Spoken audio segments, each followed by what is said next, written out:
আল্লাহর রসুল যখন জান্নাতে যাবে তো দেখবে আল্লাহর রসুলের আগে আগে একদল মহিলা জান্নাতে ঢুকতেছে। আল্লাহ রসুল জিজ্ঞাসা করবে, তোমরা কারা আমার আগে?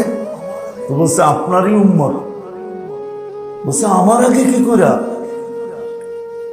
তা বলছে, আমাদের পরিচয় তো জানেন। তো বলছে, তোমাদের পরিচয় কি? যৌবন অবস্থায় স্বামী মারা গেছে, সন্তানের দিকে তাকায়া আর কোনো বিয়ে বসি নাই, জীবনটাকে সন্তানকে মানুষের মতো মানুষ করার জন্য, দিনদার বানানোর জন্য কাটায়া দিছি। তো আল্লাহর রসুল বলবে, হ্যাঁ তোমরা এটার জন্য। বলেন, তোমরা এটার যোগ্য। যে যৌবন ভরা ছিল শুধু বাচ্চাদের দিকে দেখা, আর কোনো বিয়ে বসো নাই, বাচ্চাদের মানুষ করার পিছনে জীবন কাটায় দিছ। বাইজিদ বোস্তামি রহমতুল্লাহ আলাই যখন ছোট 2-3 বছরের বাচ্চা, তখন ওনার বাবা মারা যায়। মা জীবনে বিয়ে বসেন নাই, পরের বাড়িতে কাজ করতেন বাইজিদ বোস্তামিকে মানুষ বানানোর জন্য। কেমন মানুষ বানাইছে তুলনা করতে পারেন? আমরাও তো মানুষ বানাই ছেলেদেরকে, ঠিক না? কি বাইজিদ বোস্তামি কিরম বানাইছে আর আমরা কিরম বানাইতেছি? কি বলেন? যার এক মজলিসে 5 লক্ষ খ্রিস্টান পাদ্রী মুসলমান হয়েছে, এক মজলিসে।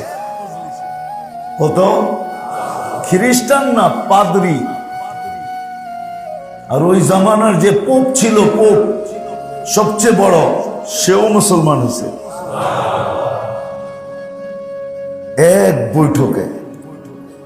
বলেন, বাইজিদ বোস্তামির আম্মা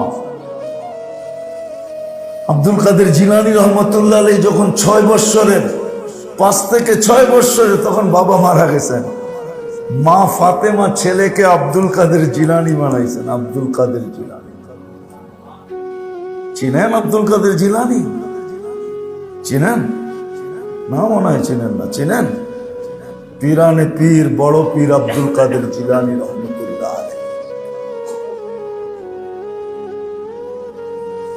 তরিকায়ে কাদেরিয়ার যে সর্বপ্রথম চান্ডা যার হাতে, তরিকায়ে কাদেরিয়া। তরিকা 4টা না?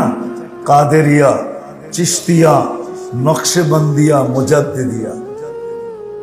তরিকায়ে কাদেরিয়ার যে ফাউন্ডার আব্দুল কাদের জিলানী রহমতুল্লাহ আলাইহি। মা 5 থেকে 6 বছর বয়সে বাবা মারা গেছে, মা মানুষ করছেন।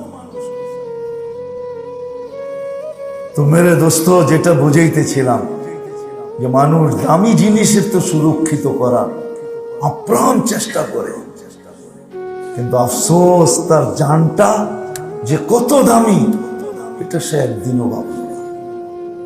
তার আত্মাটা যে কত দামি, যেটা তাকে জীবিত রাখছে, কত দামি সে একদিনও ভাবল না।